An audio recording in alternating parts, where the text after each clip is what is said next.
मेरे गुरुदेव की महिमा बड़ी अद्भुत निराली है। मेरे गुरुदेव की महिमा बड़ी अद्भुत निराली है भर जाती वो सब झोली जो जन्मों से ही खाली है भर जाती वो सब झोली जो जन्मों से ही खाली हैं। यहाँ तम की नहीं सत्ता।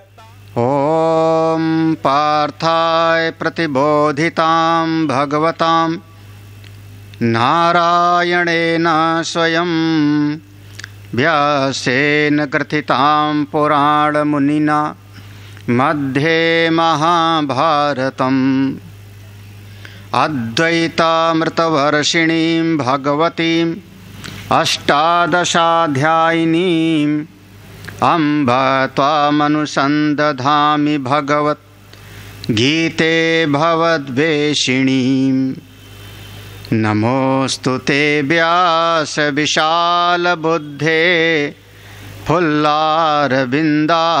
तपत्र नेत्र येन त्वया भारत तैलपूर्ण प्रज्वालितो ज्ञानमया प्रदीपः। यं ब्रह्मा वरुणेन्द्ररुद्रमरुतः स्तुवन्ति दिव्यैस्तवैः वेदैः साङ्गपदक्रमोपनिषदैः गायन्ति यं सामगाः। ध्यानावस्थिततद्गतेन मनसा पश्यन्ति यं योगिनो यस्यान्तं न विदुसुरासुरगणाः देवाय तस्मै नमः।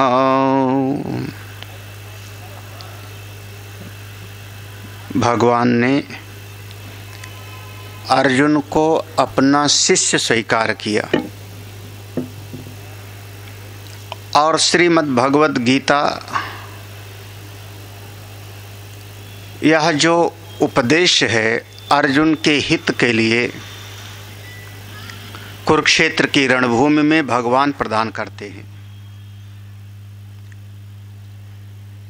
पूरी गीता में 700 श्लोक हैं, जिसमें एक श्लोक तो धृतराष्ट्र का है प्रारंभ में।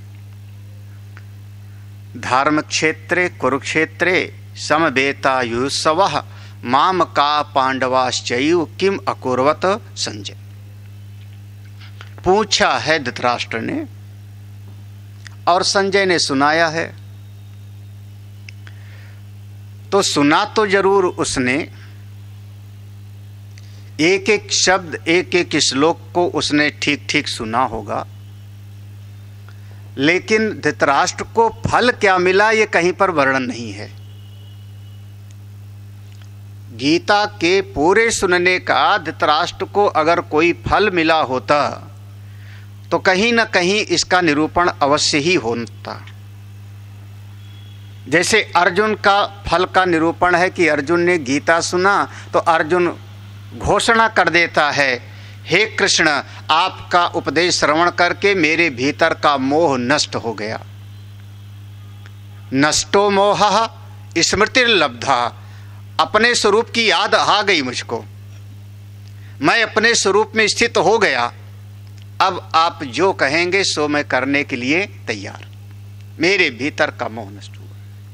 तो जैसे अर्जुन के लिए फल श्रुति है ऐसे धृतराष्ट्र के लिए भी होना चाहिए था, लेकिन पूरी गीता में कहीं पर भी नहीं है। भाव यही है कि धृतराष्ट्र माने जो मैं मेरा को अच्छी तरह से पकड़ के बैठा है। धृत माने धारण करना, अच्छी तरह से एक घर मेरा, परिवार मेरा, वस्तु मेरी, लोग मेरे, अकल मेरी। तो बहुत ज्यादा अगर आसक्ति और ममता को बना के बैठा होगा तो गीता को सुनने पर भी उतना फल नहीं प्राप्त होगा जितना होना चाहिए था। तो एक श्लोक धृतराष्ट्र का है और चूंकि धृतराष्ट्र ने संजय से सुना तो पूरी गीता में बीच बीच में संजय बोलते हैं, तो कुल 67 श्लोक तो संजय के मुख से निकले हैं। कहीं कहीं पर ऐसा अलग वर्णन किया गया उसके भूमिका को लेकर के, और लेकिन 700 श्लोक के अंतर्गत कुल 41 श्लोक संजय के हैं। एक श्लोक धृतराष्ट्र का, 41 श्लोक संजय के। पहले अध्याय में सबसे ज्यादा हैं और 18वें अध्याय में सबसे ज्यादा हैं। अर्जुन के मुख से जो श्लोक निकले हैं वो 84 श्लोक हैं। पहले अध्याय में काफी श्लोक हैं अर्जुन के मुख से पहले अध्याय में, और बीच बीच में प्रश्न के रूप में अर्जुन के मुख से निकला है, और 11वें अध्याय में जाके अर्जुन ने भगवान की स्तुति की है विराट स्वरूप की। तो कुल 84 श्लोक अर्जुन के मुख से हैं, 41 श्लोक संजय के मुख से है, 1 श्लोक धृतराष्ट्र के मुख से है, और कुल 574 श्लोक भगवान के अपने मुख से निसृत यह उपदेश है। एक गीता में श्लोकों की इतनी संख्या है।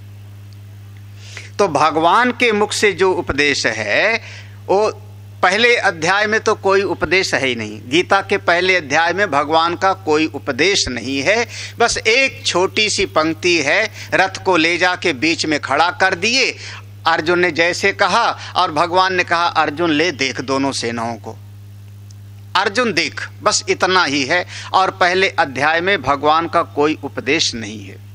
18 अध्याय की गीता में दूसरे अध्याय से उपदेश शुरू होता है, और कुल मिलाकर के 574 श्लोक भगवान के मुख से निकले हुए उपदेश हैं, जिनमें से वो 574 श्लोक में से यह 34 श्लोक का जो अध्याय है इसका नाम है राज विद्या राजगुह्य योग, 9 अध्याय।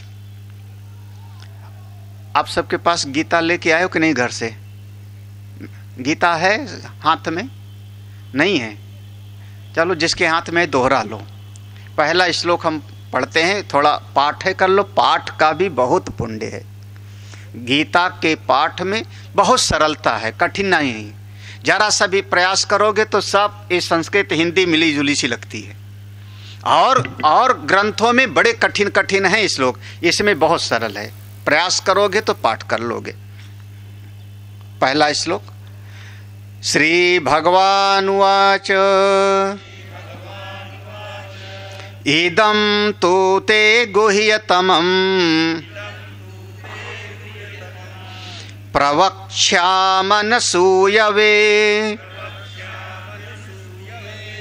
ज्ञानं विज्ञानसहितं यच ज्ञात्वा मोक्ष्यसे शुभात्।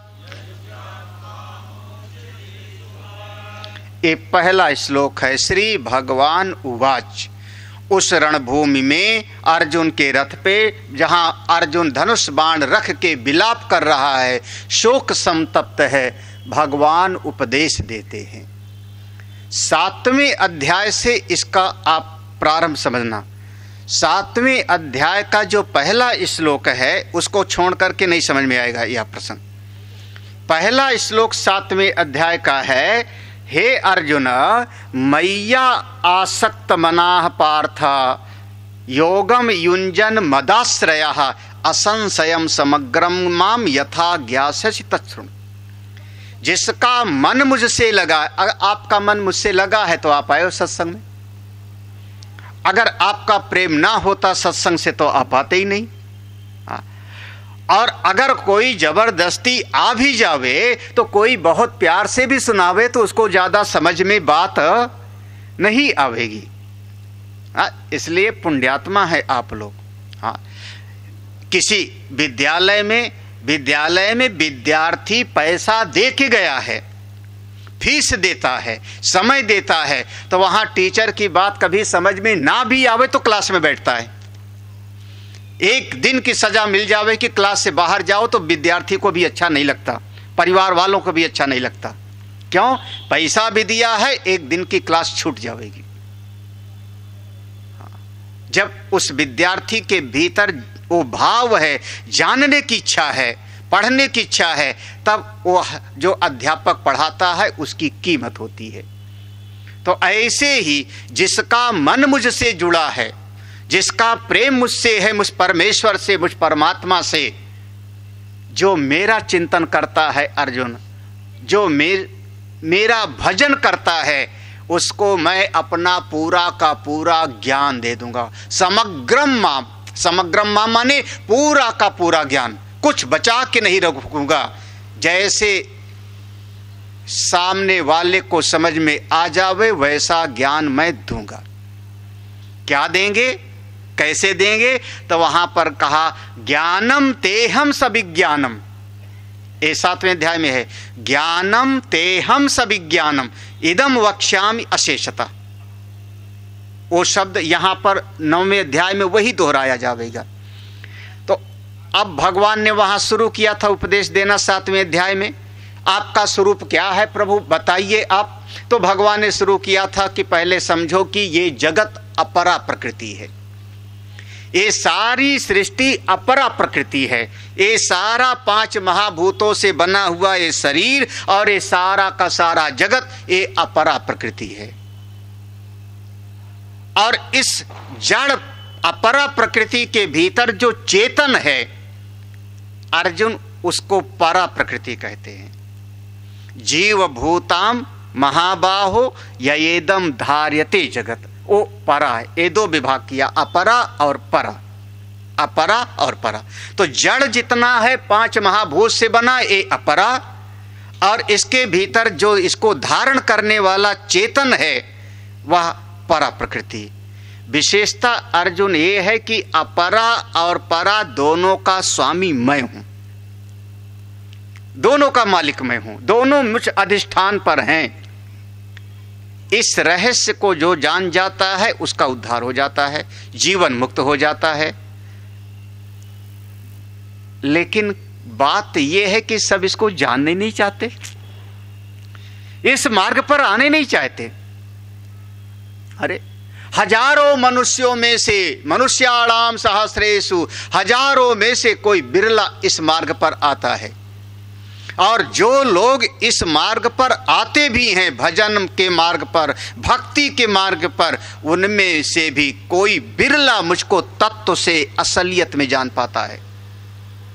हाँ, मैं कम से कम अपने जीवन में, अगर अपने जीवन में कहूँ तो हमारे बहुत सारे शिष्य होंगे, मेरे पास आते हैं, हमारे आश्रम में आते हैं, हमसे संपर्क है, हमसे दीक्षा भी लिए होंगे बहुत सारे शिष्य। लेकिन मेरे भीतर निष्ठा क्या है उसको जानने वाला कोई बिरला होगा। मेरी निष्ठा किस में है उसको जानने वाला तो केवल बिरले होंगे। बाकी औरों को दिखाई पड़ेगा कि स्वामी जी के पास इतना आश्रम है, स्वामी जी ऐसा प्रवचन करते हैं, स्वामी जी के पास इतने लोग आते जाते हैं, स्वामी जी गीता उपनिषद पढ़ाते हैं, ये दिखाई पड़ेगा। लेकिन मेरी निष्ठा कहां पर है उसको समझने वाले तो बिरले होंगे। ये मैं बिल्कुल हिम्मत से कह सकता हूं। मैं कौन हूं, मेरी निष्ठा कहां पर है, सब नहीं जानते, मेरे शिष्यों में भी सब नहीं समझते। भगवान वैसे कहते हैं अर्जुन, हजारों मेरे मार्ग पर चलते हैं, उनमें से कोई बिरला मुझको जान पाता है असलियत से। कश्चिन माम वेत्ति तत्वतः, कोई बिरला जान पाता है। क्यों नहीं जान पाते सब? अब भगवान ने सुनाना शुरू कर दिया। क्या करें अर्जुन, ये संसार के लोग छोटी छोटी कामनाओं में फंसे रहते हैं, छोटी छोटी कामनाओं में फंस करके इस लौकिक जगत में कार्य करते रहते हैं, अमुक अमुक देवता की पूजा उपासना करते रहते हैं, और ऐसे जीवन उनका पूरा हो जाता है। कोई बिरला जो मेरी तरफ आता है उसको जब मेरी शरण में आता है, आते ही उसको बहुत सारी चीज़ों का ज्ञान हो जाता है, और मृत्यु के समय में उसको अपने स्वरूप की याद आ जाती है। अंतिम समय में जब वो मेरा ध्यान करता रहेगा तो मेरा ध्यान करते करते अपने स्वरूप की याद आ जाती है, और शरीर छोड़ेगा तो फिर उसका दोबारा जन्म नहीं हो। अर्जुन ने कहा प्रभु ये सब बात में फिर यही पहले बता दीजिए कि आखिरी समय में आपकी याद कैसे बनी रहे। और यहीं से 8वां अध्याय शुरू हो जाएगा, यहीं से 8वां अध्याय शुरू हो जाए। तो 8वें अध्याय का प्रधान विषय है प्रयाण काले। 7वें अध्याय के अंत में देखोगे तो वहां पर लिखा होगा प्रयाण काले। 7वें अध्याय के अंत में एक श्लोक होगा, आप लोग ढूंढोगे तो। थोड़ा स्वाध्याय की श्रेणी में आ जाओ ना, इसको कहते हैं स्वाध्याय। हाँ, प्रयाण काले शब्द मिला। हाँ, 7वें अध्याय का 30वां श्लोक होगा। 7वें अध्याय का 30वां श्लोक। भगवान ने कहा प्रयाण काल में वो मेरी याद करेगा और मुझको प्राप्त कर लेगा। बस इसी बात को अर्जुन ने पकड़ लिया। प्रयाण काले, प्रयाण काले माने जब ये शरीर छूटने का समय होगा तो आपकी याद कैसे बनी रहे। 8वें अध्याय का मूल प्रश्न यही है। बाकी ये सब अनुसांगिक प्रश्न है। अधिभूत क्या है, अधिदैव क्या है, अधियज्ञ क्या है, कर्म क्या है, ब्रह्म क्या है, ये सब सहायक है। सबका एक एक पंक्ति में एक एक शब्द में उत्तर दे दिया भगवान ने, और पूरा अध्याय प्रयाण काल का ले लिया। पूरा 8वां अध्याय गति का निरूपण है। कैसे जब शरीर छूटने का समय होता है तो किस किस प्रकार से जीव इस शरीर को छोड़ के जाता है, आगे कैसे जाता है, ये पूरा का पूरा भगवान ने निरूपण किया। और अंत में 8वें अध्याय में एक बात भगवान ने कह दिया कि अगर कोई, ये हमारे शरीर के भीतर तीन विशेष नाड़ियां हैं। हमारे मूलाधार से लेकर के सहस्त्रार्थ तक जो है वो भगवान ने उसको ऐसा सुरक्षित किया है कि जिसको आप लोग कहते हैं स्पाइनल कॉर्ड, रीढ़ की हड्डी उसके अंदर से है, जिससे हड्डी जो है चोट वगैरह को बचा ले, वो नस डैमेज ना हो गई।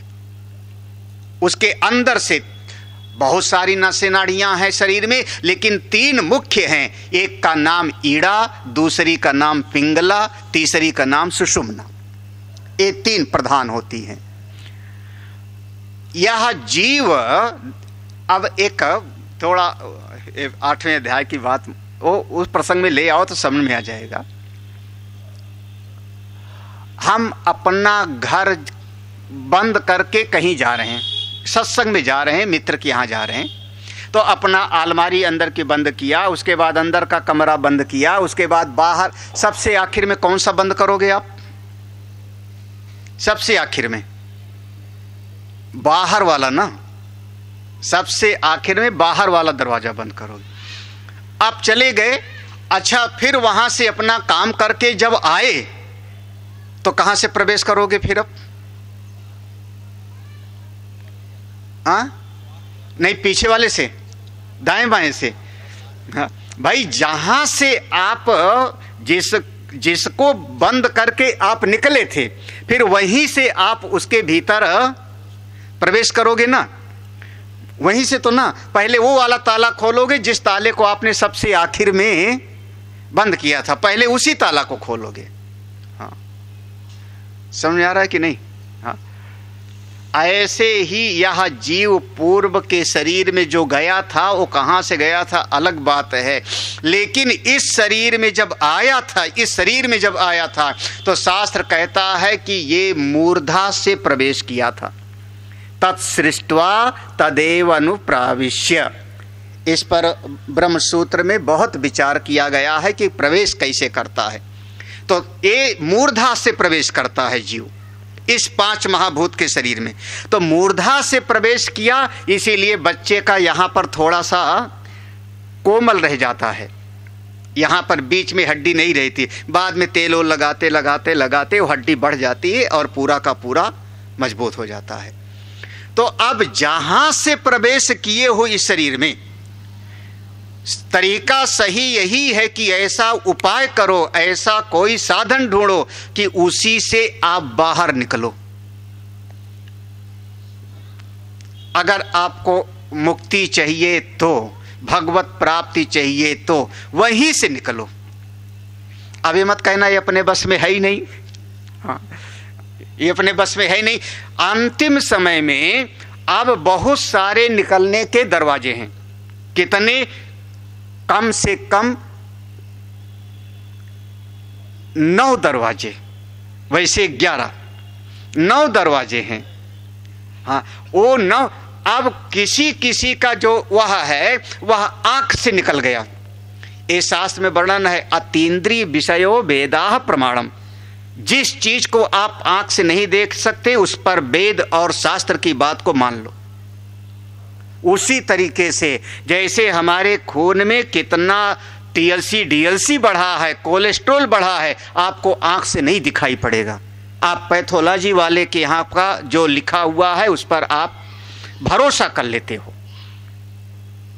उसी प्रकार से तो अगर ये भीतर वाला जीव ये आंख से निकल गया तो वो मरते समय आंख खुली रह जाती है, आंख ऐसे बड़ी बड़ी हो जाती है। बाद में फिर डॉक्टर लोग या परिवार के लोग आंख बंद कर देते हैं। नाक से निकल गया या मुख से निकल गया तो मुख खुला हुआ है, तो कहां से निकलेगा, तो कहां जावेगा जीव, किस लोक में जाता है, ये पूरा वर्णन है। कहो तो यही सुनाऊं फिर 6 दिन। और 2 दरवाजा थोड़ा खराब है, वहां से निकला तो फिर उसके बारे में मत पूछना, हम बताएंगे भी नहीं। कहां? एक मलद्वार, दूसरा जननेंद्री। हाँ, कई बार ऐसा होता है कि आदमी जब मरता है तो उसके मल मूत्र निकल जाता है मृत्यु के समय पर। इसका मतलब उस जीव की गति वहीं से हुई है। कहाँ गया, अब उसका भी वर्णन है। कभी अलग से बैठोगे तो पढ़ा देंगे, बता देंगे। ज़्यादा पढ़ना होगा तो बृहदारण्यक उपनिषद पढ़ना और छांदोग उपनिषद पढ़ना या ब्रह्मसूत्र पढ़ना, यजुर्वेद का जो है उपनिषद पढ़ना। तो ये जो दरवाजे हैं किधर से आप जाते हो, और सबसे श्रेष्ठ है कि आप यहां से जाओ। प्रयाण काले मनसा चलेना भ्रुवोर मध्य प्राणमावेश सम्यक। जब यहां से कोई जीव जाता है यहां से और नहीं जाता, ऐसा कोई योगी होते हैं, ऐसे बैठे हुए हैं ध्यान में और ये फट जाता है, मूर्धा फट गया, इसका मतलब वहां से गए। उनका पुनरागमन, पुनरावृत्ति नहीं होता, पुनर्जन्म नहीं होता। ये आप पक्का लिख। हमारी एक भावना है, मैं बेटा हूं, मैं पोता हूं, हमारी भावना है कि हमारे दादाजी का शरीर छूटा, पिताजी का शरीर छूटा, नानी मामी का शरीर छूटा, तो उनका भी पुनर्जन्म ना हो। तो भावना इतनी है कि चिता के समय पर एक क्रिया होती थी, उसका नाम है कपाल क्रिया। संभवतः किया होगा कपाल क्रिया। हाँ, कपाल क्रिया। एक डंडा लेकर के और इस सिर पर उसको,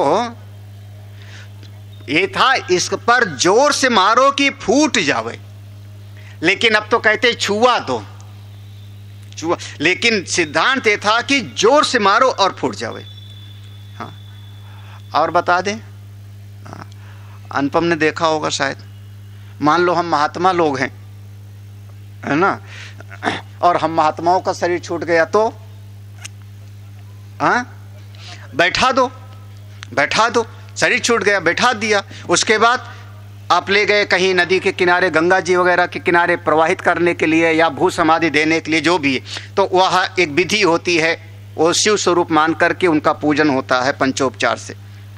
और पूजन करके शंख लेकर के, आपके यहाँ पर बांस की डंडी से कपाल क्रिया होती है, और महात्माओं में शंख लेकर के उस शंख में जल भर करके और इस पर जोर से मारना पड़ता है। तो वो शंख जोर से मारा जाता है। नियम, अब उसको लोग छुआ देते हैं, लेकिन भाव यही है कि ये हमारे जिनसे हमारा प्रेम था उनका यहाँ से गमन होवे, जिससे दोबारा उनका जन्म ना होवे। कपाल क्रिया, कपाल क्रिया। अब आप गमन कब किया है ये आपको पता नहीं, जीव कब निकलता है ये पता नहीं। केवल जो आपको डेथ सर्टिफिकेट डॉक्टर ने दिया श्वास के बंद होने का, हाँ, ब्रेन डेथ हो गई तब आप मृत्यु कहोगे कि श्वास रुक गई तब मृत्यु कहोगे, इस पर अभी भी विवाद है मेडिकल साइंस में। हाँ, श्वास रुक गई, आपकी नाड़ी रुक गई, नाक से रुई लगा के देखा बंद हो गया, वो तो डेथ सर्टिफिकेट लिख देगा। यही ना। और अगर ब्रेन जिंदा है तो,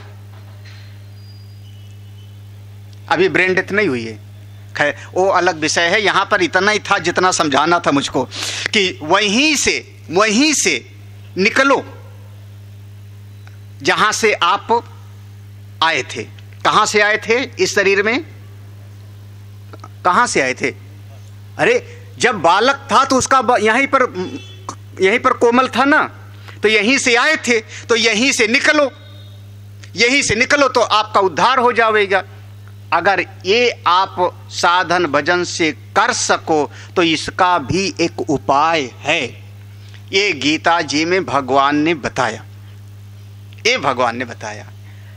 अष्टमे नाड़ी द्वारेण धारणा योग सगुण उक्तः, कहाँ जावेगा वर्णन कर दिया। तो अब एक मन में बात आई, भगवान ने अब शुरू किया, अर्जुन एक तो ये वाला उपाय है, और दूसरा उपाय जो हमने 7वें अध्याय में शुरू किया था, इदम गुह्यतमम ज्ञान विज्ञान सहितम ते अनुसूयवे प्रवक्ष्यामि। वो जो मैंने 7वें अध्याय में शुरू किया था कि ज्ञान विज्ञान के साथ में तुझको अपने पूरे स्वरूप का ज्ञान दूंगा, और बीच में एक गति होती वाली बात आ गई थी 8वें अध्याय में, तो छूट गया था। तो इदम शब्द से वहां से जोड़ लो। भगवान कहते हैं उसी बात को मैं फिर से शुरू करता हूं।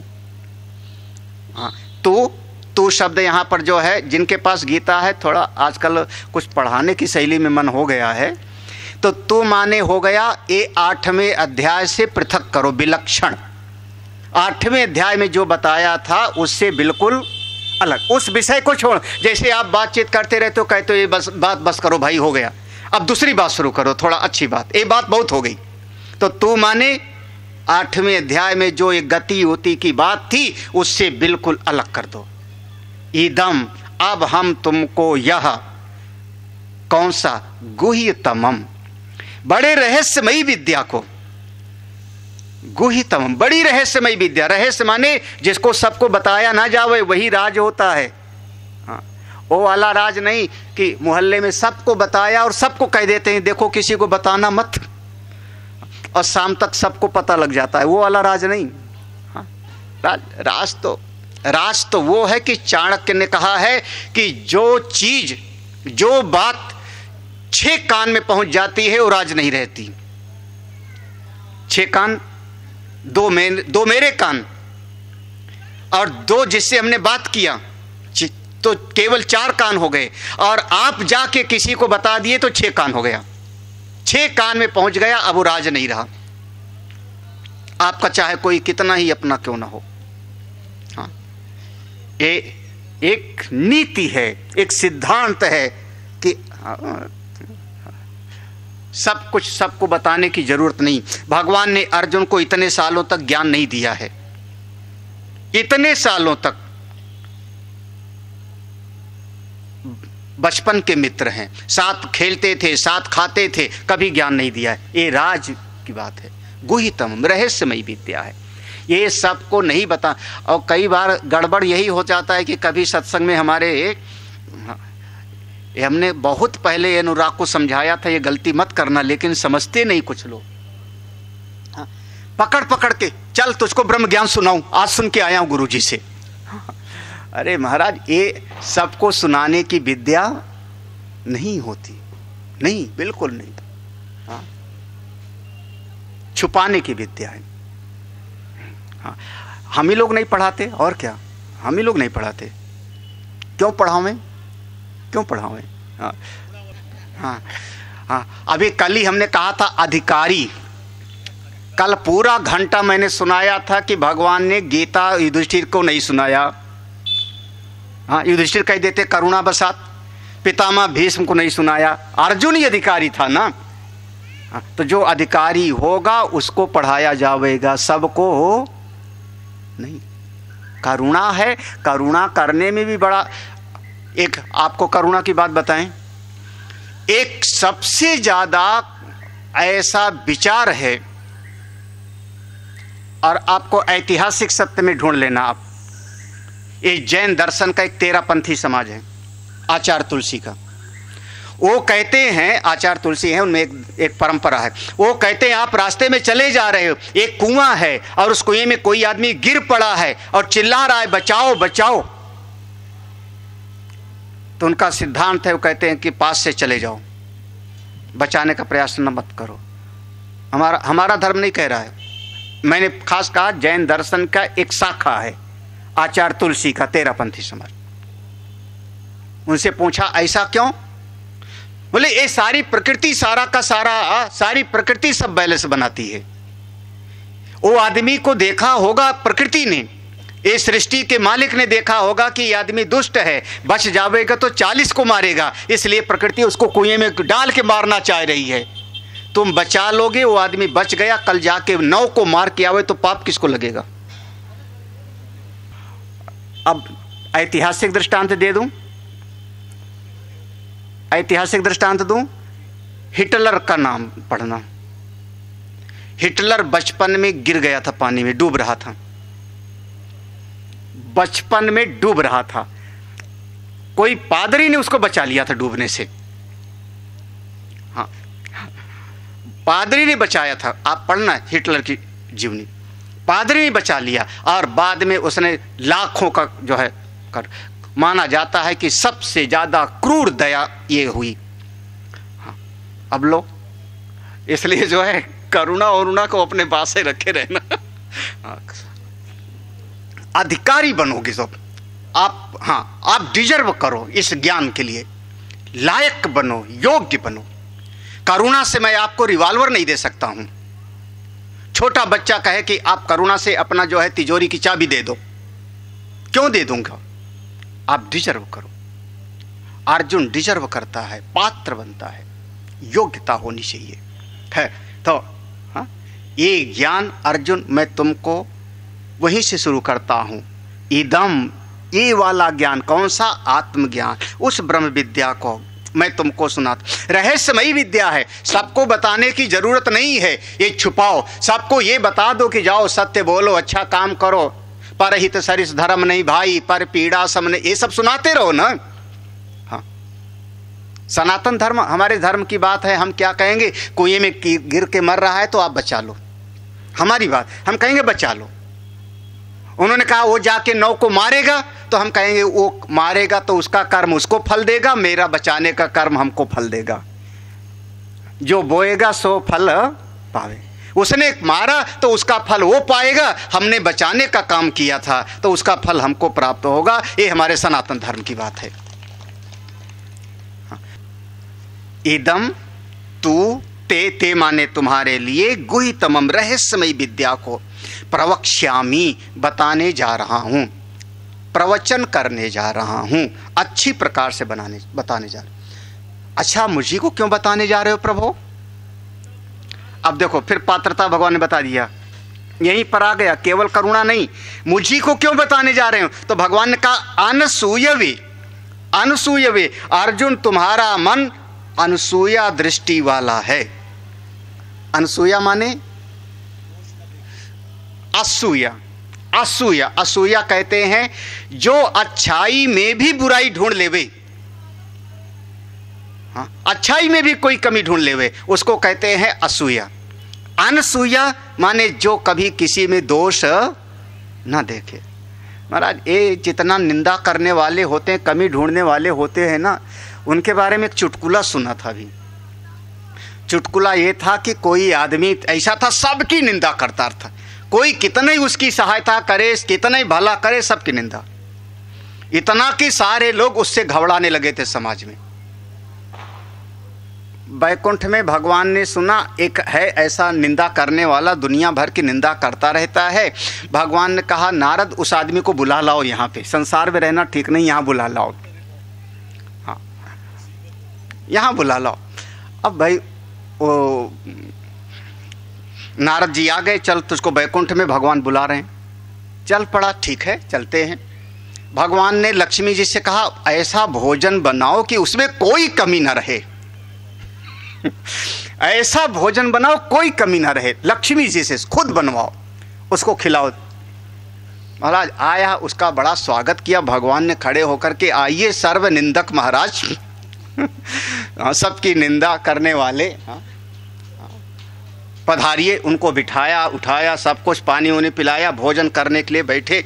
उनको खुद भगवान उनको भोजन कर, लक्ष्मी जी बनाई, भगवान भोजन कराए, और भोजन करने के बाद जब चलने लगे विदाई दिया, अब जाओ आप।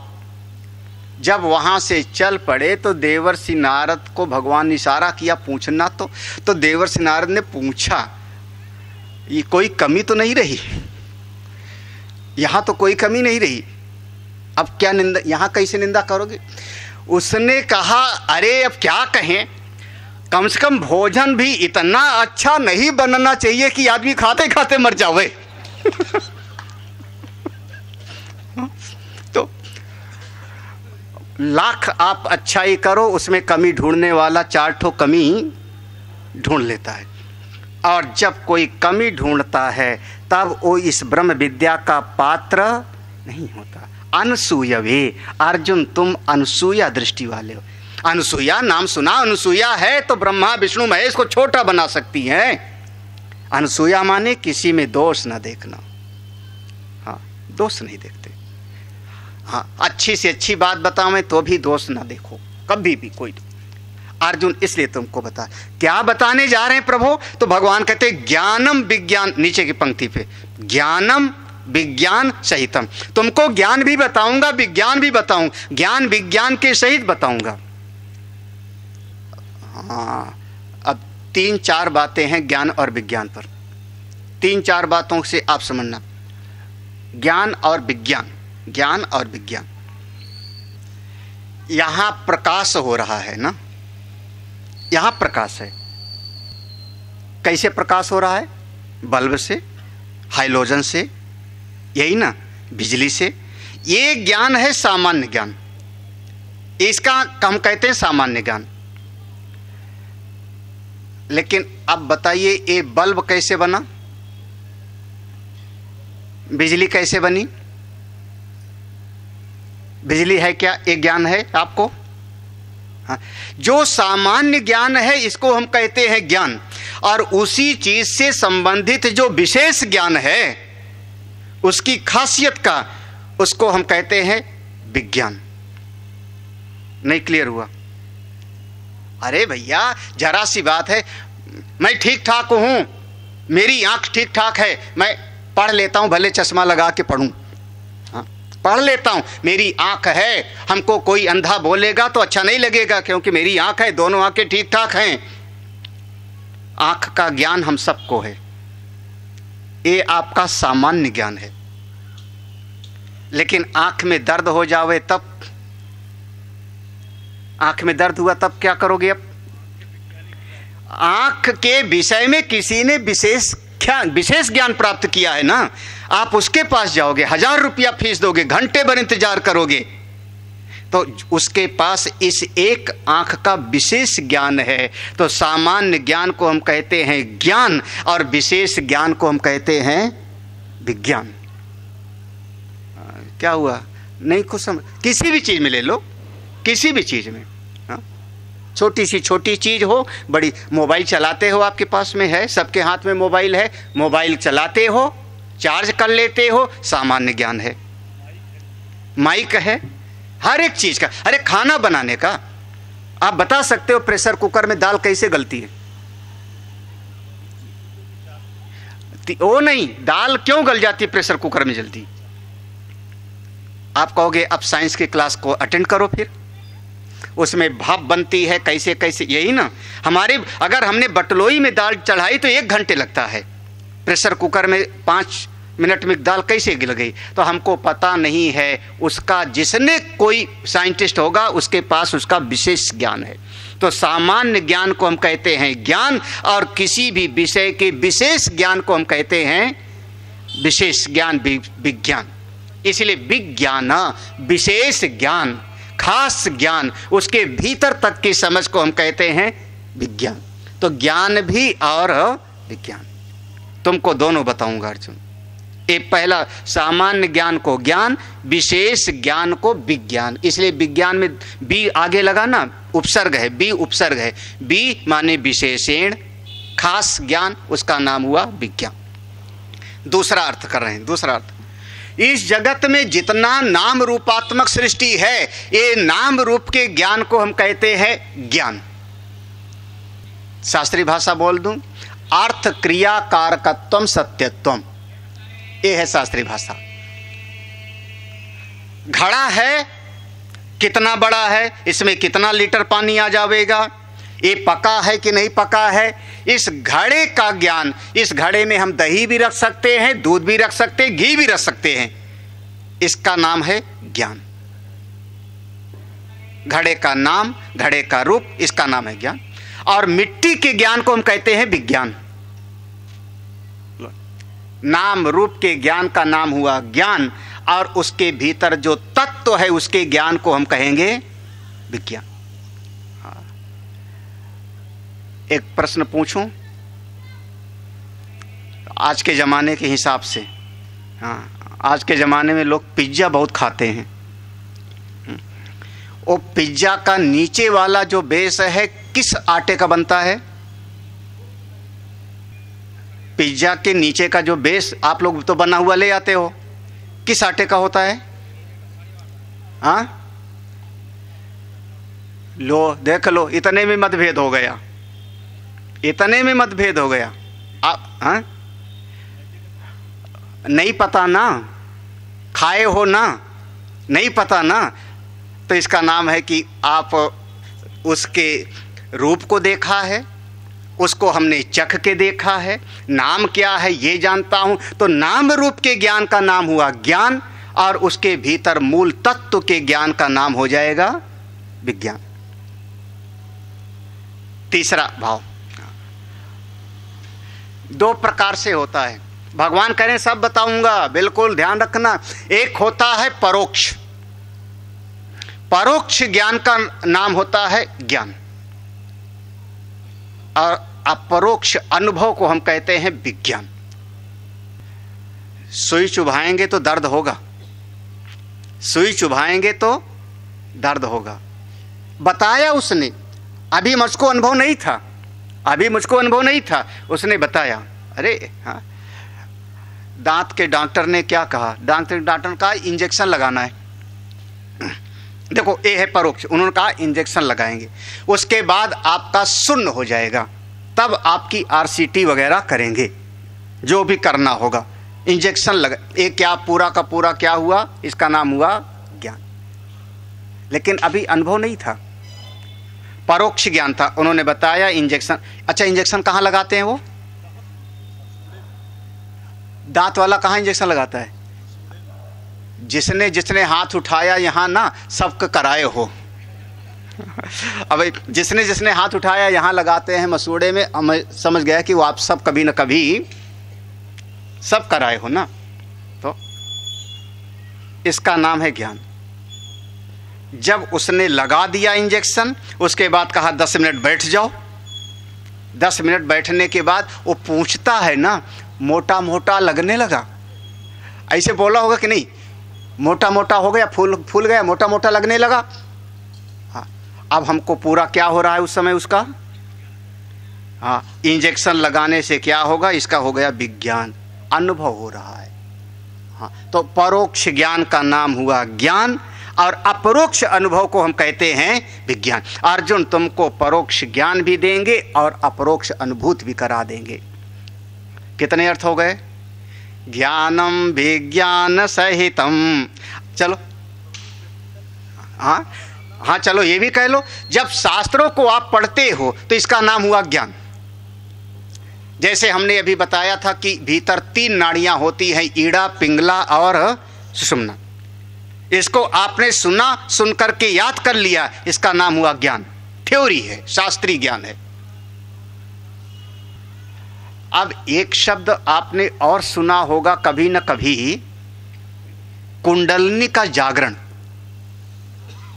हाँ, कुंडलिनी जागरण माने क्या है? अब लो देखो, पुरा में पढ़े ना। तो जब आप कभी ध्यान की कक्षा में आए, गंगा जी के किनारे बैठे ध्यान करने बैठे, आपको ध्यान कराया गया, तो वही जो सुषुम्ना नाड़ी है वो साधना से, एक दिन की नहीं सालों साल की साधना, वही सुषुम्ना नाड़ी जो कुंडली मारने, जैसे सांप ऐसे के कुंडली मारे, वहाँ मूलाधार पे बैठी होती सोई हुई, वह जग जाती जैसे सांप फन उठाता है, तो उसको हम कहते हैं सुषुम्ना नाड़ी के जग जाने का ही नाम होता है कुंडलिनी जग। वो फिर ऊपर मूलाधार से स्वाधिष्ठान ऊपर उठती हुई चली जाती। जब किसी साधक ने अनुभव कर लिया तो उसका नाम हो गया विज्ञान। तो शास्त्रीय ज्ञान का थ्योरी को समझना ज्ञान है, और चख के अनुभव कर लेना, साधन करके अनुभव कर लेना, उसका नाम हो गया विज्ञान। ज़्यादा कठिन तो नहीं हो रहा है, अभी बहुत सारे अर्थ हैं। हाँ चलो, 7वें अध्याय में भगवान ने जो अभी कहा था, अपरा प्रकृति और परा प्रकृति, दो प्रकार की प्रकृति है। अर्जुन, वो परा और अपरा के ज्ञान को हम कहते हैं ज्ञान, और दोनों का जो अधिष्ठान है उस आत्मा के ज्ञान को हम कहते हैं विज्ञान। लो, बिल्कुल स्पष्ट है। आप एक साइंटिस्ट है, चाहे जितना आप साइंटिस्ट चाहे जितना विचार करना चाहे, इसी प्रकृति के अंदर विचार करेगा।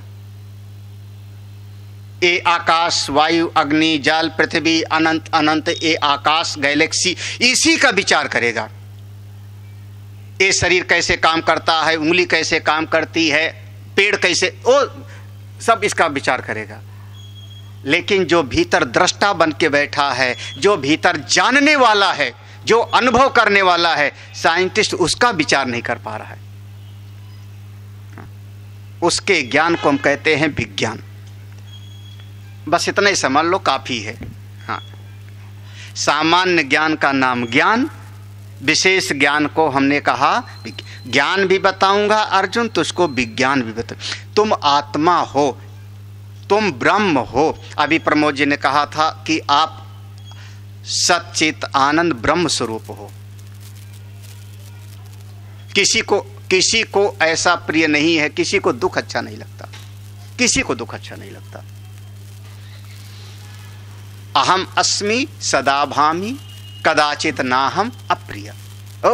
ये ज्ञान होए, लेकिन जब इसका अनुभव हो जाए कि वास्तव में मैं आत्मा हूँ इस समस्त उपाधियों के परे, तो इसका नाम होगा विज्ञान। तो ये नाम रूप के ज्ञान का नाम ज्ञान, और उस नाम रूप के अधिष्ठान रूपी तत्व के ज्ञान को कहा विज्ञान। ये तुमको ज्ञान भी बताऊंगा और अर्जुन विज्ञान भी बताऊंगा। ज्ञानम विज्ञान सहितम। चलो यहाँ पर ये प्रसंग, अंतिम शब्द श्लोक का, जिनके पास है गीता देखना। यज ज्ञात्वा, इस ज्ञान से फल क्या होगा। देखो एक ही श्लोक में इस ज्ञान को पा लेंगे तो इससे फल क्या होगा, फायदा क्या होगा। क्योंकि हम तो मनुष्य हैं, और मनुष्य बिना फायदा के कोई काम जल्दी ही करता नहीं। पहले हम बताइए इससे क्या फायदा होगा। कोई गुरु कह दे मैं 5 माला जाप करना, चेला पहले यही पूछेगा क्या फायदा होगा। हाँ? मतलब डॉक्टर कह दे वे तो नहीं बोलेगा हाँ फायदा क्या होगा। अगर फायदा की बात समझ में आ जावे तो फायदा क्या होगा। देखो अंत में चौथा चरण है। हाँ, फायदा क्या है इस ज्ञान का। यज ज्ञात्वा, जिस ज्ञान को प्राप्त करके, इस ज्ञान और विज्ञान का धारण करके, मोक्ष से अशुभात मोक्ष से, सारे संसार बंधन से तुम मुक्त हो जाओगे, निर्द्वंद हो जाओगे, निश्चिंत हो जाओगे। ज्ञान का फल है निश्चिंतता। इस शब्द को याद रखना, ज्ञान का फल है आपके जीवन में निश्चिंतता, निर्द्वंदता, निरपेक्षता। निरपेक्षम मुनिम शांतम निर्वैरम समदर्शनम, एक ज्ञान का आपका फल है। बाकी शरीर के साथ में उतार चढ़ाव चलता रहता है। हाँ, भगवान राम को भी जंगल जाना पड़ रहा है। भगवान राम जंगल में जाके भी निर्द्वंद हैं, निश्चिंत हैं, और रावण महल के भीतर रह करके भी चिंतित है। कैसे हुआ निशाचर रहाई, क्या हुआ निशाचर रहाई सशंका ना, संशय है ना वहां पे। हाँ, और भगवान राम के पास जो है वो सब कैसे है? आनंद में। महाराज परिस्थितियां अलग अलग हो सकती हैं, लेकिन इस ज्ञान से आप समस्त अशुभ से छूट, अशुभ माने जो आपको दुख देने वाले हैं, जो आपके मन को संतप्त करने वाले हैं, उन सब से छूट जाओगे। संतप्त करने वाला माने परिस्थितियां कैसे भी आवें, आप मन से दुखी नहीं होगे। आप आज ये मत समझना कि ज्ञानी के जीवन में आप भगवान के भक्त हो जाओगे तो आपके जीवन में प्रतिकूल परिस्थिति नहीं आएगी। प्रतिकूल परिस्थिति आएगी, लेकिन उसमें आपके अंतःकरण को दुखी करने की ताकत नहीं रहेगी जी। जैसे लाइट हाउस है, समुद्र के बीच में एक लाइट हाउस होता है, चाहे जितनी लहरें आवें वो ज्यों का त्यों रहता है। धर्मराज युधिष्ठिर के जीवन में प्रतिकूल परिस्थिति है, भगवान श्री कृष्ण को अपना महल छोड़ करके भागना पड़ता है, रणछोड़ कहलाते हैं, लेकिन हमेशा मुस्कुराते रहते हैं।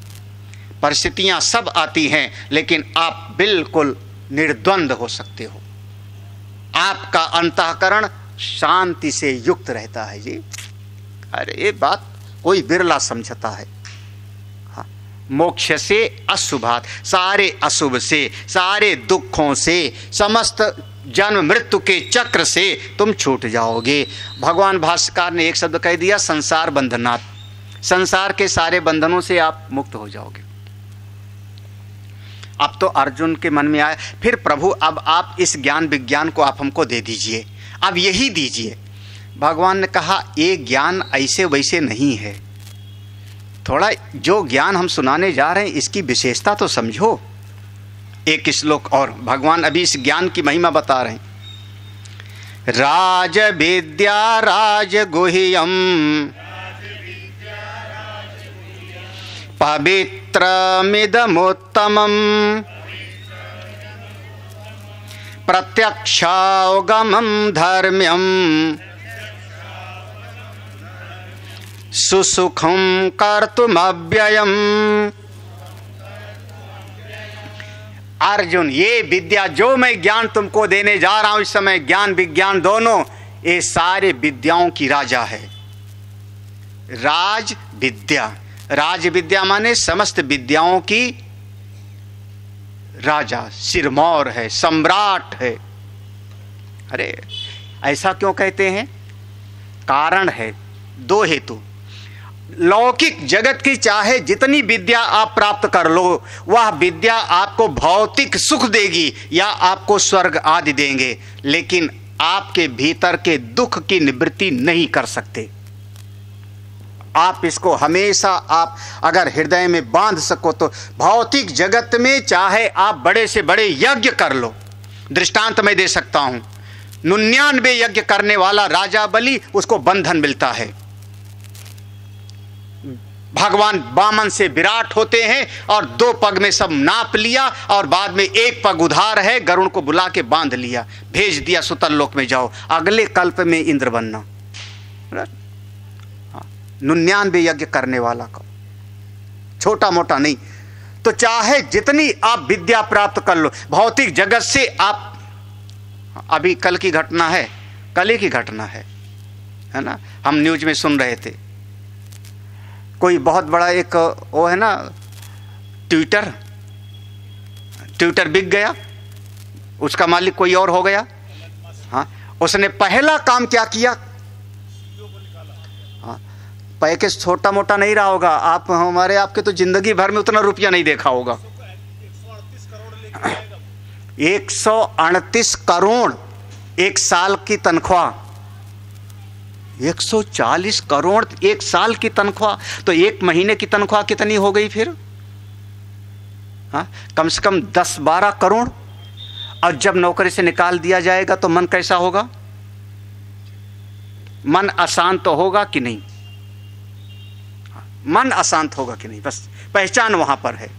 हाँ, तो ये लौकिक जगत की चाहे जितनी बड़ी विद्या हो महाराज, आप समझिए, आप इस जगत में आप चाहे जितना आप विकास कर लो, चाहे जितनी विद्या प्राप्त कर लो, आपके मन को शांति नहीं मिल सकती, दुख से निवृत्ति नहीं हो सकती। और ब्रह्म विद्या आपके मन से दुख को निकाल फेंकती है। इसलिए ये सारी विद्याओं की राजा, राज विद्या। दूसरा हेतु समझना, लौकिक जगत की अगर कोई विद्या प्राप्त कर लोगे तो लौकिक जगत की विद्या वस्तु आपके भीतर अभिमान को बढ़ा देती है। इंद्र का भी अपना एक अभिमान है। हाँ, अस को जन्मा जगनाही प्रभुता पाई जाहि मदनाई। लौकिक जगत की विद्या वस्तु स्थान वो सब आपके भीतर अहंकार को बढ़ा देती है, अभिमान को बढ़ा देती है। और ब्रह्म विद्या हमारे भीतर के अभिमान को मिटा देती है। इसलिए ये ब्रह्म विद्या समस्त विद्याओं की राजा है, राज विद्या। इससे बढ़ के और कोई विद्या नहीं है अर्जुन, जो मैं तुमको बताने जा रहा हूं। प्रभु सबको बता देना चाहिए, तो भगवान ने कहा नहीं, इतनी रहस्यमयी है कि जैसे राजा की नीति रहस्यमयी होती है। ये बड़े बड़े लोग जितने होते हैं ना, जल्दी बोलते ही नहीं, कम बोलते हैं। और जब बोलते हैं तो याद आया ना, ओ रात में 8 बजे टीवी पर आए, किसी को पता नहीं, और कुछ कहने वाले हैं, और उसी समय उन्होंने कहा आज से 500 और 1000 की नोट। ये वाला आप सब लोग पूरा का पूरा है ना, लीगल टेंडर नहीं है। हाँ, अब वो अलग बात है, लेकिन वो रहस्यमयी है ना, राजा की नीति रहस्यमयी होती है। वो ऐसे सबको बताने वाली नहीं होती। किस समय क्या निर्णय करना है, किस समय कैसा व्यवहार करना है। अगर राजनीति है तो जैसे राजा अपने नीतियों को छुपाता है, सबको नहीं बताता, ऐसे एक ज्ञानी लोग इस विद्या को भी छुपाते हैं, सबको नहीं बताते। राजगुह्यम, राजा लोग अपना खजाना कहाँ छुपाते थे, ये सबको नहीं बताते थे। वही खजाना कभी कभी मिल जाता है, कभी कभी लोग ढूंढते हैं। राजगुह्यम वो कहा जाता है, 2 चीज कभी मत पूछो, पुरुष की आय और स्त्री की आयु कभी पूछना मत, क्योंकि सही सही ये बताते नहीं। पुरुष की आय और स्त्री की आयु कभी मत पूछो, ठीक ठीक नहीं बतावेंगे। तो राजगुह्यम बिल्कुल रहस्यमयी विद्या है, सबको बिल्कुल नहीं बताने की जरूरत है। हाँ, जैसे राजा अपनी नीतियों को छुपाता है। आज हम और वरुण बैठे थे तो ऐसे चर्चा हो रही थी, राज सब जगह पर। हाँ, किसी समय छत्रपति शिवाजी का कोई अफजल खां था, उससे सुलह हो गया। तो ये था कि वो अमुक जगह पर मिलेंगे, लेकिन देखो नीति कैसे है। शिवाजी, अब उस समय था कि अस्त्र शस्त्र छोड़ के आएंगे तो मिलेंगे, साथ बैठेंगे, बात करेंगे। शिवाजी बखनखा पहन के गए थे, पढ़ा इतिहास में ना कुछ किसी ने। हाँ, बगनखा बाघ के नखों का बना हुआ एक ओसा है जो उंगलियों में पहने थे, ऊपर से लगता है अंगूठी, अंदर से होता है बाघ के नाखून। बगनखा बाघ का नाखून का बना हुआ हथियार होता है, चीर देता है, मजबूत होता है। तो अंदर से पहन के गए, उधर से वो आया, दोनों जब गले मिले तो वो मारना चाह रहा था। तो शिवाजी अगर वो ना पहने होते तो उसी समय मर गए होते। शिवाजी ने वो बकनखे से उसको चीर दिया था, मार दिया था, पढ़ा इतिहास में। हाँ, तो राजा अपनी नीति को नहीं बताता कभी, और राजा अपनी नीति को अगर सब जगह पर खोल देवे, बता देवे, वो राज्य ज़्यादा दिन तक चलने वाला फिर नहीं होता जी, नहीं होता। हाँ, तो ऐसे ही जैसे राजनीति, राजा अपनी नीति को छुपाता है, खजाने को छुपाता है, ऐसे ही यह विद्या छुपाने की विद्या है। आप लोग भाग्यशाली हो, क्योंकि 9वां अध्याय हमको याद नहीं कब मैंने पढ़ाया था, शायद विकास नगर में एक बार पढ़ाया था, पीताम्बरा में। हमको पीताम्बरा गेस्ट हाउस याद आ रहा है। 2007 के शिविर में कभी पढ़ाया होगा, साधना शिविर में। वो आपकी डायरी में नोट होगा। 2007 के साधना शिविर में पढ़ाया होगा। और उसके बाद लखनऊ में तो जो है, अब तो ये जल्दी सबको बताने का नहीं होता, राज को है। अच्छा, अब देखो मन में क्या आया, तो कभी कभी राजा की नीति तो बड़ी खराब होती, हिंसा करने वाली भी होती है। अरे ये बड़े बड़े दुष्ट राजा हिटलर आदि, ये तो गैस चेंबर बना के मार डाले कितनों को। तो कभी कभी कोई कोई नीतियां तो ऐसी होती जो घृणा करने वाली होती हैं। भगवान ने कहा ये रहस्य वाली जो विद्या है पवित्रम, ये ऐसा खराब वाला नीति नहीं है, किसी को कष्ट देने वाला अहित वाला नीति नहीं है, बल्कि परम पवित्र करने वाली विद्या है। देखो, राज विद्या, राजगुह्य, पवित्रम और इदम उत्तमम, श्रेष्ठ पवित्र करने वाली चीज है। यहाँ कोई दोष नहीं है, कोई किसी का अहित की भावना नहीं है, कोई किसी के नुकसान की भावना नहीं। पवित्रम, पवित्र करने वाली है, जो आपके अंतःकरण को पवित्र कर दे, समाज को पवित्र कर दे, वो विद्या है। तो ऐसी विद्या है, ऐसी विद्या है। तो प्रभु एक बात तो होगा, एक बात तो होगा, इसको जल्दी आदमी समझ नहीं पाएगा ना। राजाओं की विद्या है, राजनीति हमको नहीं समझ में आती, तो ये जल्दी सबको समझ में नहीं आएगा। भगवान ने कहा यही इसकी विशेषता है, प्रत्यक्ष अवगमम। ये बिल्कुल साफ साफ अनुभव में आ जाएगा। प्रत्यक्ष अवगम्यम, हस्ता मलकवत, जैसे हाथ पर कोई चीज रख देवे, हाथ पे कांवला रख देवे तो आपको दिखाई पड़ जाता है, बिल्कुल साफ साफ ये अनुभव में आ जाएगा। प्रत्यक्ष अवगम्यम, साफ साफ। साथ ही साथ धर्म्यम, धर्म की बात होगी, अधर्म की नहीं, अनीत की नहीं। कितने विशेषण दिया इस विद्या की। हाँ, अब एक मन में बात और आ गई, प्रभु जब ऐसी विद्या है तो बड़ी कठिनाई होती होगी, इसको करने में बड़ी कठिनाई होगी। भगवान का सुसुखम कर तुम लो, बड़ी आसान। अच्छा, अगर एक बात कहें, बाहर से एक गिलास प्राप्त करना हो तो संघर्ष है, बाहर से एक गिलास पानी भी पाना हो तो आपको जो है चलना पड़ेगा, लेना पड़ेगा, बीच में कोई बाधा भी आ सकती है। लेकिन अगर अपनी आंख को पाना हो तो, अपने हाथ को पाना हो तो, ये आंख और हाथ भी बाहर। अगर आपको अपने मन को समझना हो तो, अगर आप मैं जिंदा हूं ये समझना हो तो, हाँ, आप जिंदा हो कि नहीं,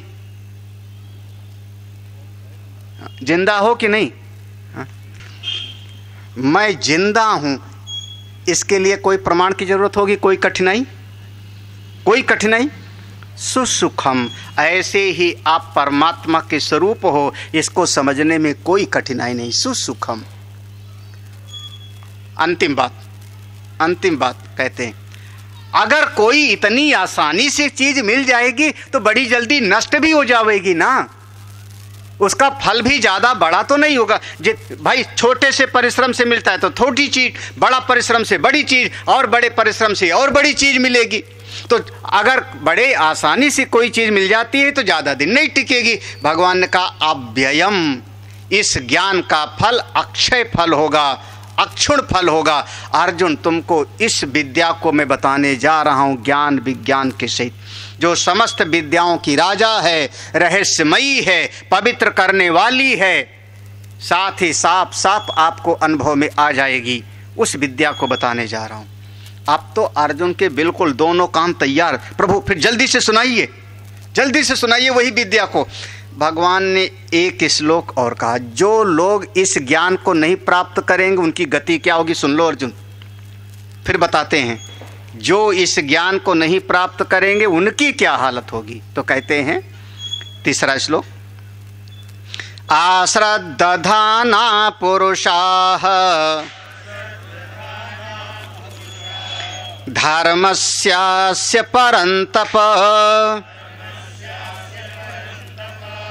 अप्राप्य मां निवर्तन्ते मृत्यु संसार वर्तमनि अश्रद्धाना पुरुषा। ऐसे मनुष्य, पुरुषा माने मनुष्य, पुरुष स्त्री का भेद नहीं, पुरुष माने इस शरीर में जो आए हैं, ऐसे लोग जिनके भीतर प्रगाढ़ श्रद्धा नहीं है। अश्रद्धाना माने प्रगाढ़ श्रद्धा नहीं। किस पर? शास्त्र पर, संत पर, भगवान पर। ये तीन पर, संत, शास्त्र और भगवान, इन पर जिनकी श्रद्धा नहीं है, ऐसे लोग अस्य धर्मस्य अप्राप्य, इस ब्रह्म विद्या को प्राप्त नहीं कर सकते। इस ब्रह्म ज्ञान को ऐसे लोग नहीं प्राप्त कर पाते। अच्छा, जब ब्रह्म ज्ञान नहीं प्राप्त कर पाएंगे तो माम अप्राप्य, तो मुझको भी नहीं प्राप्त कर पाएंगे। ऐसा शब्द कहा। धर्मस्य अस्य, इस ब्रह्म ज्ञान को नहीं प्राप्त कर पाएंगे, ब्रह्म विद्या को नहीं प्राप्त करेंगे, तो माम अप्राप्य, मुझको भी प्राप्त नहीं कर पाएंगे। जब मुझ परमात्मा का अनुभव नहीं होगा तो निवर्तन्ते, फिर बार बार इसी दुनिया में आएंगे और जन्मेंगे, मरेंगे। वहां से ये शरीर छोड़ के जाएंगे, फिर आएंगे, फिर छोड़ के जाएंगे, फिर आएंगे। कहां पर? मृत्यु संसार। मृत्यु संसार माने जहां आदमी मरता ही मरता है। जो भी पैदा हुआ सो मरता है, जो भी पैदा हुआ सो मरता है। यहीं पर एक शब्द है वर्तमनी। मृत्यु संसार वर्तमनी। वर्तमनी का अर्थ हुआ जरूरी नहीं है कि अगला जन्म आपको मनुष्य का मिल जावे। वैसे इतना पक्का समझना, जो सत्संगी हैं आपको तो पक्का है मिलेगा, लेकिन दुनिया वालों की गारंटी नहीं है। भाई सत्संगी वाले जिनके हाथ में गीता है, देखो अब ये नहीं, श्रद्धा नहीं होती तो आप कैसे आके 2 घंटा बैठते?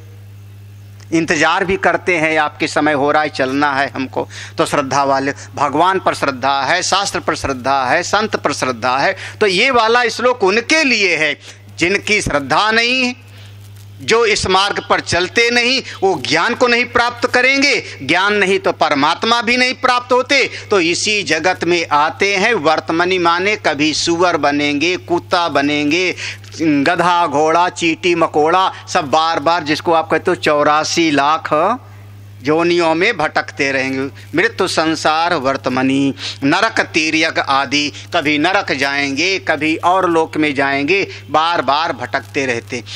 इस ज्ञान के ना प्राप्त करने का ये दुष्परिणाम होगा। और जो ज्ञान प्राप्त कर लेगा वो समस्त बंधनों से मुक्त हो जाएगा, दुख से मुक्त हो जाएगा, निर्द्वंद हो जाएगा। संसार में तमाम तरह की स्थितियां आएंगी, सब में बिल्कुल अपने आनंद में रहेगा।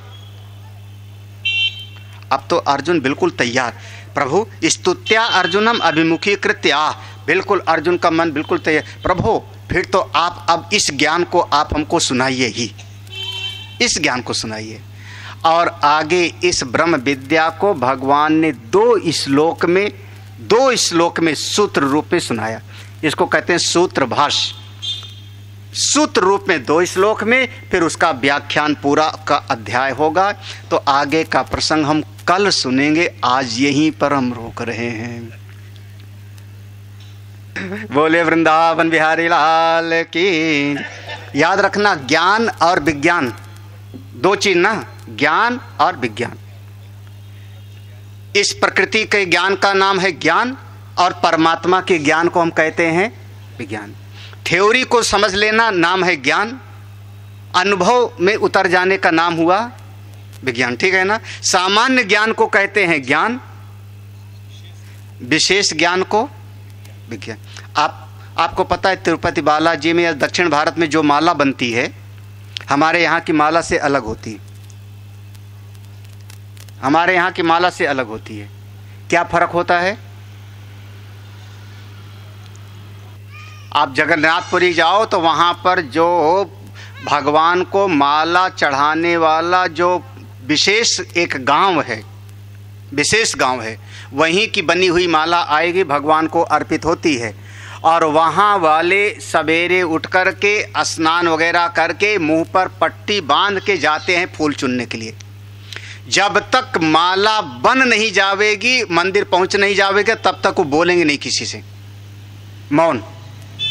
कई बार आप बोलते हो तो बोलने में देखो तो थूक का भी एक अंश गिर जाता है ना, वो मौन रह करके तोड़ेगा फूल। माला बन जाएगी, भगवान को पहुंच जाएगी मंदिर में, तब वो फिर बोलेगा। आप इतना कहाँ हम लोग ध्यान रख पाते हैं। और दक्षिण भारत में कुछ मंदिरों में जो माला बनती है उसमें सुई का उपयोग नहीं होता। आप लोग तो सुई का जो है उसमें छेद कर देते, सुई का उपयोग नहीं होता। देखो अभी वो क्या हो गया, हाँ, बिना सुई के बनाओ आप माला उतनी सुंदर, उसका विज्ञान होगा। तो सामान्य ज्ञान को हम कहते हैं ज्ञान, और किसी भी विषय के विशेष ज्ञान को हम कहते हैं विज्ञान। जलेबी खाया है, मीठी होती है कि नमकीन? ज्ञान है। उसमें शीरा कैसे डाला, इंजेक्शन में भर के, इसका नाम होगा। अच्छा, जलेबी कोई बना सकता है आप में से? मैं बना सकता हूँ, मैं भी बना सकता हूँ, मुझको आता है बनाना। एक दिन पहले मैदा भिगोवेंगे, एक दिन पहले से। चाशनी कितने तार की होगी? चाशनी कितने तार की होगी? दो तार की 3 तार? इसका भी फर्क होता है। आप लोग ऐसे चाशनी को लेके ऐसे ऐसे करो तो उसमें जो है कितने तार बनते हैं, 2 की 3। हाँ, उसका भी फर्क होता है, नहीं तो फिर नहीं ठीक से बनेगी। मैं बना सकता। इस जलेबी बनाने का मुझको है विज्ञान, आपको है ज्ञान।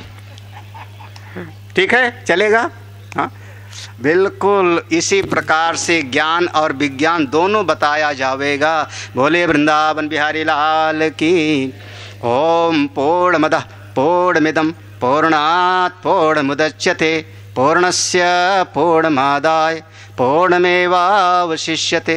ओम शांति शांति शांति। हरि ओम। श्री गुरुभ्यो नमः। हरि